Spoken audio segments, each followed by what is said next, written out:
இப்படிதான் வாத்து கத்துமா? டேய் பிரணேஷ், என்னதானே அப்பா கூப்பிட்டார், நீ எதுக்கு ஊங்குற? பிரணேஷ் வரேன்பா, வா.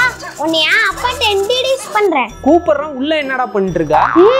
அப்பா என் கையில என்ன இருக்குன்னு பாத்தியா? என்னடா கையில? ரோபோட் பாருப்பா. ஏண்டா கையை இப்படி வச்சுக்கிட்டு ரோபோங்கற, அங்க ஒண்ணும் இல்லையே. ரோபோட் யாருக்கூட சொல்லி கத்துது பாருப்பா. டேய் என்ன பிராங்கா? கையில ஒண்ணும் இல்லாம ரோபோங்கற. என்னங்க ரெண்டு பேரும் சத்தம் வந்துட்டு இருக்கு? ஏய் சத்தி, அவன் கையில ஏதாவது இருக்கு? நீ அது பாருமா. ஒண்ணு இல்லையே, கையை தான் சும்மா வச்சிட்டு இருக்கான். இந்த மாதிரிலாம் விளையாடாம சீக்கிரமா போய் ரெடி ஆகு, அதுக்கு தான் கூப்பிட்டேன். சீக்கிரம் போய் ரெடி ஆயிட்டு வாடா.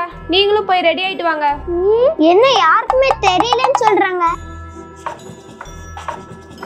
நீ யாருக்கும் தெரிய மாட்டேங்கிறா?